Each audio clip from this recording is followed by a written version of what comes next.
Alitel Ahmet Yüksel'den unutulmaz kaside. Yalnız 8 dakika. Biraz hızlı geçebilirim. Alitel Hoca ile Ahmet Yüksel Hoca'nın ikisinin de analizlerini yapmıştık. İkisi de nefis sesler. Alitel Hoca çok geniş ses rengine sahip. Tizleri çok muhteşem. Çok yüksek seslere çok rahat çıkabilen. Aynı zamanda pes seslerini kontrolde şahane. Ahmet Yüksel'in de çok kendine has farklı bir tavrı var. Tarzı var. Bakalım nasıl bir lezzet çıkmış. Hem de bir keman taksimiyle. Keman taksimini geçerek giriyorum.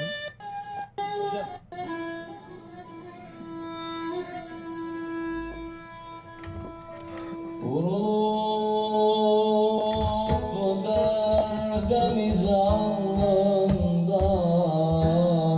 uzanmış yatıyor.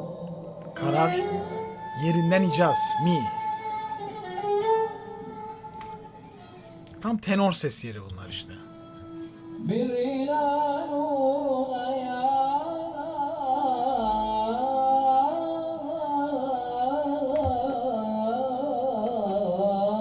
ne güneşler batıyor. Ön bölge klasik burun bölgesine yakın yerde ses konuşlanarak başlıyor. Ey bu topraklar için toprağa düşmüş asker,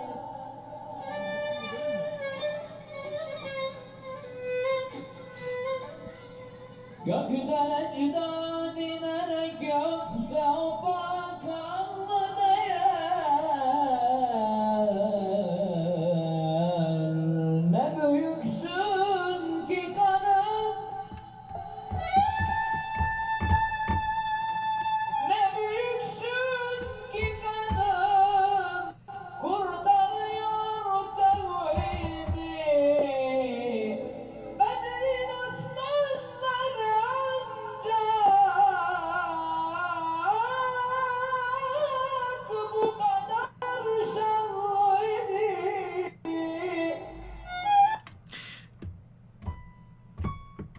Neredeyse si, do diyez arasına kadar çıktı bir anda. Yani kaside peste başladı, kalın mi tonunda başladı ve onlara pes geliyordu. Bir kere sesleri kesinlikle çok açık. Bu öyle hadi başlayalım bu kasideyi okuyalım denecek bir kaside değil. Sesin çok ısınmış olması lazım. Demek ki seslerini ısındırdılar. Bol bol ısındırdılar. Ve Alitel Hoca da rahat bir şekilde tizleri alıyor bu sayede. Hafif bir hışırtı var sesinde tizlere doğru geldiğinde ama gerçekten çok yerleşmiş ve çok o kadar kolay geliyor ki artık. Ona bunlar çok kolay geliyor. Çünkü bu okuma stili özellikle tiz kullanmayı defalarca deneye yerleştirmiş. Kendini çok güzel kontrol ediyor. Dikkat ederseniz en ufak bir yorulma belirtisi göstermiyor değil mi? Bakın oldu. Oysa ki 2 oktav ses çıkardı rahat yani bir anda bakın. Kurtarıyor tevhidi. Bedenin aslanları Bir tek o A sesinin çıkarışında gördüğünüz gibi bütün boğaz kaslarına biraz boğazına yüklenerek çıkardığı sesler. Ses tenor olduğu için problem yok. R bu arada çıkarılan not. Dikkat ederseniz. Medrin aslanları. Pat diye işte dedim ya yani bu genişlikte bir sesi hemen ikinci oktava gelerek çıkarmak kolay iş değil. Hiç kolay iş değil. Temiz çıkmış mı? Evet. Birazcık zorlanmış mı? Evet. Ama gittikçe açılacaktır gibi geliyor. Tersi de olabilir ama. Yani bu tam ısınmamış veya tam yerleşmemiş sesler başta bunu denediğinde içinde gittiğinde şimdi bir de keman taksiminde devamlı karar sesi de veriyor. Mi'nin altına da düşemiyorlar. Hep o tonda gidecekler. Parçanın yani kasidenin sonlarına doğru yıpranma da olabiliyor. Hiç belli olmuyor bu iş. Ses pozisyonu oturursa güzel. Oturmazsa kötü.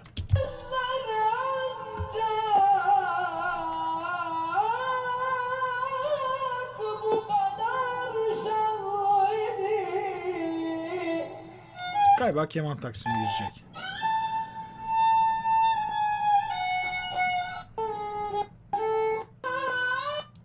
Gene aynı R geliyor. Sana da gelmeyecek. Şimdi burada şöyle bir karar vermek gerekiyor. Bu bölümü tekrar alalım. İzleyin.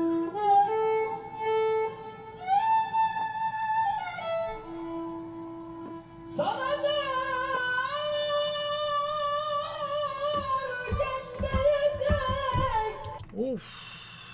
Sana da ya. Sana da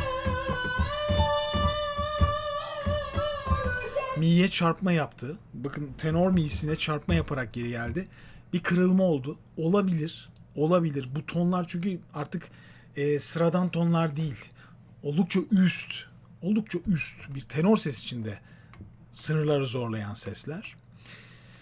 Tam oturmadığı zaman işte böyle bakın gittikçe kırabilir o sesler her geçen dakika. Yani mesela yerinden icaz okumak ne kadar doğru tartışılır şu anda. Şu andan itibaren. Çünkü Uşak'ta olan bir açık hava etkinliği. Hava nemli mi, kuru mu o kadar sesi etkileyen şey var ki böyle tonlarda okumak için. Bütün şartların çok iyi olması gerekiyor bunları. Çok daha rahat yapabilmek için. Ben o nedenle böyle risklere girmek yerine mesela yerinden icaz olmak yerine acaba bir ses icaz okusalar ne olur? Son derece rahat. Bu sefer tepede mi'ye değil az önce çıktığı re sesine vurup gelirdi. Çok daha kolay olurdu işleri. Zorlamanın çok doğru olduğunu düşünmüyorum. Hiçbir zaman da düşünmedim zaten. sana da gelmeyecek. Bak beni kimler katsın.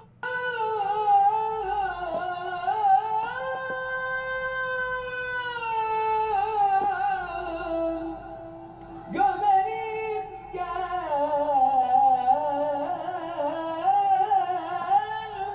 Seni tarihe desem sığmazsın. Evet, burada artık ses sınırları da zorladığı için en güzel yan taraftaki Ahmet Hoca'ya bunu vermek. Çünkü bu sınır ya demek bir de şöyle bir şey de olabilir. Ha, nasıl olsa bir partner var sahnede. Düet olacak. Ya kendi sınırlarını iyice zorlayarak yorgunluğu göze almak ve o dinlenme sürecini de yan tarafa bırakarak yapıyor. Ama tabii şimdi ton Ahmet Yüksel için biraz tiz bence. Bakalım neler olacak. Vallahi ortalık yangın yeri.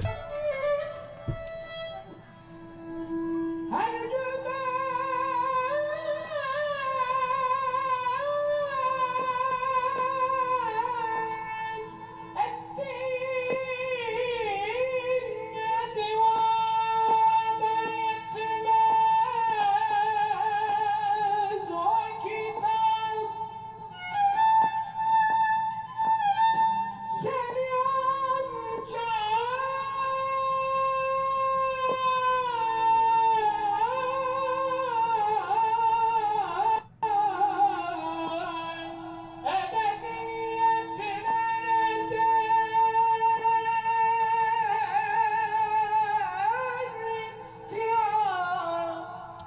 Ahmet Hoca için oldukça zorlu bir çok tiz çünkü. Çok tiz.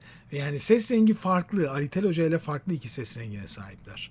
Evet tenoral karakter de var Ahmet Yüksel'de ama daha çok aslında yüksek baritonun o tatlı seslerinin tamamı si bemol si'ye kadar olan bölüm çok daha rahat çıkıyor ve oldukça da yüklenerek okuyor sesine.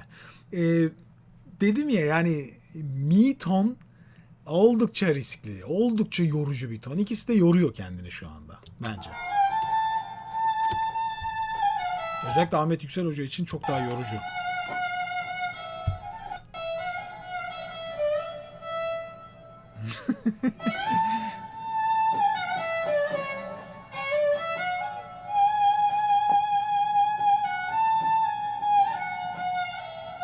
Şurada giriyorlar. Bu taşın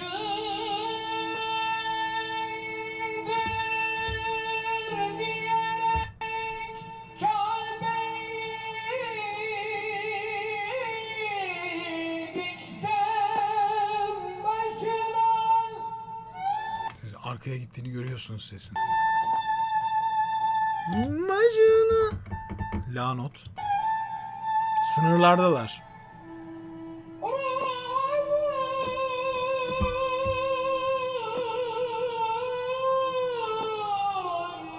Vahyini duysam da getirsem taşına. Burada re onunla da geldi.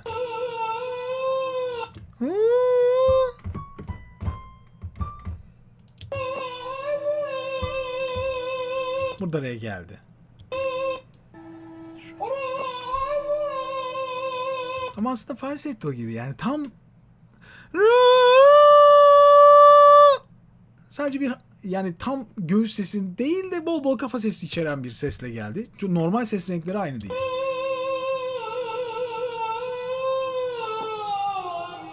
Vahyini duysam da getirsem taşına.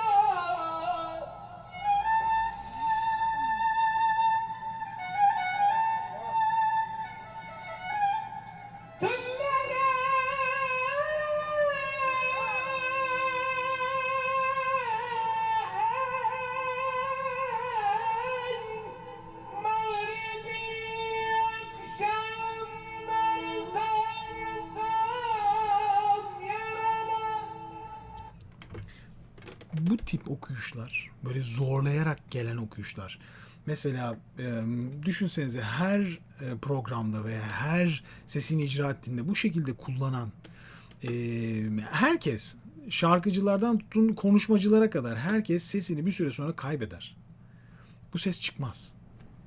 Gittikçe ses kaslarının arası açılır ve artık ses kasları kapanmamaya başlar. Kapanmadıkça bu şekilde bir hava çıkar. Her seste. Tehlikeli okuyuşlardır. Ben yani ciddiye alınması gerektiği için söylüyorum. Bu T-stone'ları inatla zorlamak okuyucular için geri dönülmez hasarlar bırakabilir. Özellikle genç arkadaşlar bu işe başlarlarken seslerinin bir ömür boyunca kullanılacağını unutmamalılar. Kısa sürelik kullanmayacaksınız. Ve devamlı bunu yapabilmek istiyorsanız her şeyin ölçüsünde olması gerekiyor.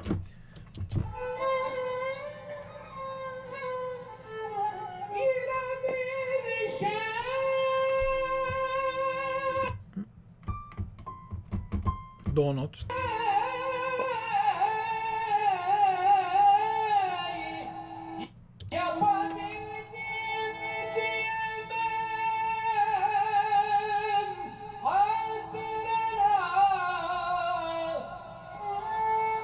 Mesela eser 4 ses veya bir ses okunsaydı Ahmet Yüksel Hoca'nın sesi inanılmaz güzel parlardı.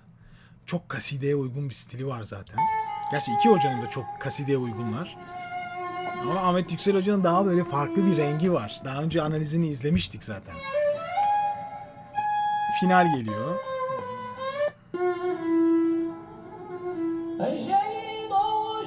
Bakın farklı, görüyor musunuz farklı yeri? Bir tanesi sesi verebilmek için bütün gücünü harcıyor. Çünkü ses rengi daha bence yüksek bariton. Bence yüksek bariton. Diğeri tenor. Direkt tenor ve aynı sesleri verirken la notunu verirken Ali Tel Hoca'ya bakın. Re not.